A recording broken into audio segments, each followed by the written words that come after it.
Imaginez un monde dans lequel tous les gens se ressemblent, ont les mêmes goûts et les mêmes habitudes. Dans ce monde, il n'y a qu'une seule sorte de magasin par domaine de vente.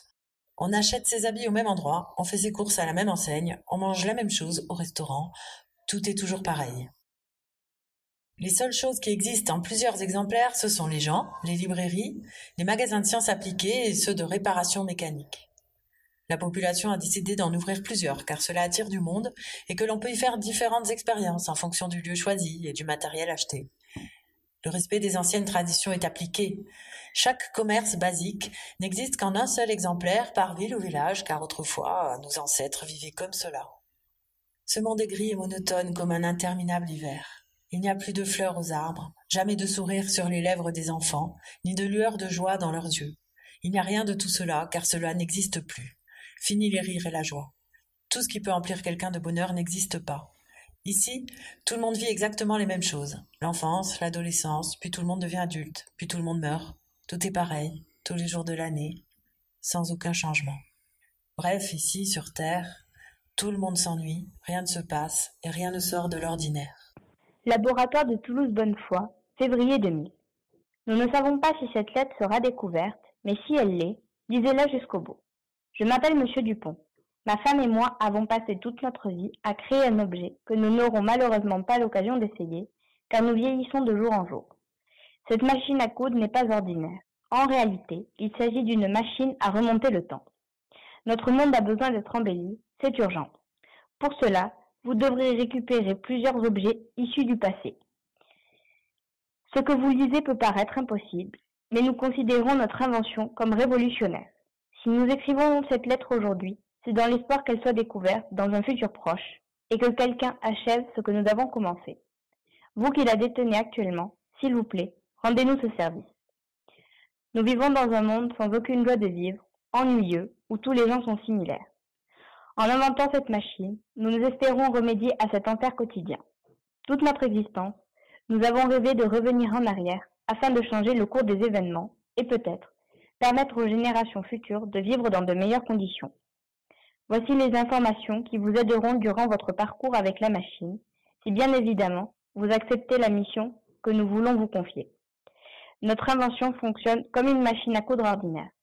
Seulement, si vous l'enclenchez, elle définira une date et la brodera sur un morceau de tissu. Cela vous enverra tout droit à l'époque choisie par la machine et vous devrez y retrouver l'objet nécessaire au changement. Tant qu'il y aura du fil à coudre, vous n'avez pas à vous en faire.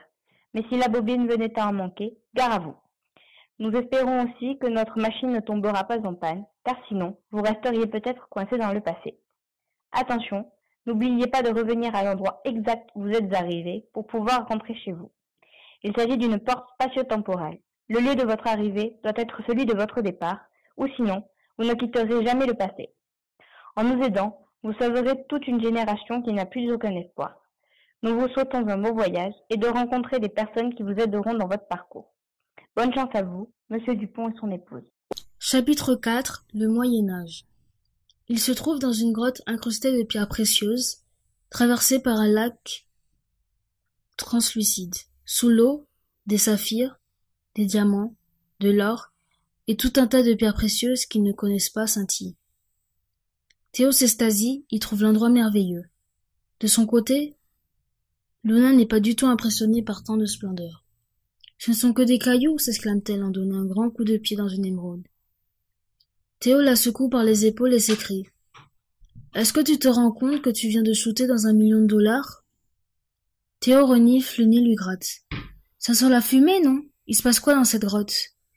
Il donne la main à Luna et essaie de trouver d'où provient cette odeur. Les deux enfants s'avancent prudemment, n'y voyant pas grand-chose à mesure qu'ils s'éloignent du lac. Quand soudain ils entendent un bruit sourd, ils sursautent, pris de panique, et cherchent l'origine du bruit en tâtonnant dans l'obscurité.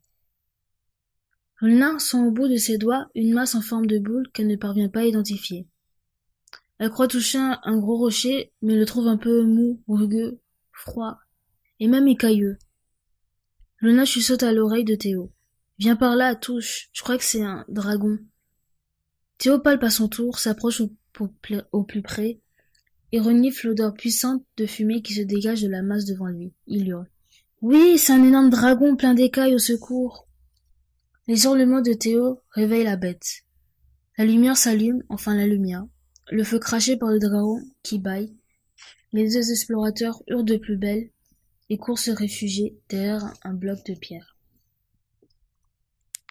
Bien à l'abri, ils observent le monstre qui s'agite en déployant ses larges ailes. Tout à coup, un homme à la chevelure blanche, portant une armure de chevalier, surgit de nulle part. Il s'avance vers eux, les yeux grands, en agitant les bras dans tous les sens. Luna et Théo sont saisis de trouille, ils crient de plus belle. L'homme cherche à les rassurer. N'ayez crainte, nobles gens. Je veux point vous effrayer. J'ai besoin de votre aide précieuse. Il faut sauver une femme en détresse. J'ai tenté en vain de combattre ce dragon pour libérer cette pauvre dame vêtue de haillons. Je suis épuisé par les combats. Je vous donne mon glaive et mon écu pour tenter de la vaincre à ma place. L'homme dépose les armes à leurs pieds et s'agenouille devant eux en joignant les deux mains. Puis, en un éclair, il disparaît, laissant Théo et Luna stupéfaits et terrifiés par le combat qui les attend. Leurs yeux se sont habitués à l'obscurité et ils remarquent une silhouette pendue par les mains et qui se balance dans une vide pour essayer de se détacher. Il s'agit d'une femme accrochée au-dessus d'un bûcher. Luna s'avance avec prudence et l'observe davantage. « Regarde Théo, s'écria Luna. On dirait une sorcière, elle a un grain de beauté sur son nez légèrement crochu. Ne te moque pas, Luna, t'as le même. D'ailleurs, elle te ressemble étrangement. On dirait qu'elle est toi. Comme c'est bizarre, on dirait qu'elle a volé mon visage.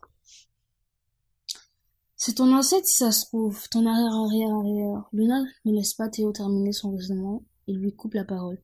Il faut sauver mamie, agissons vite. Luna se précipite vers la sorcière pour la détacher.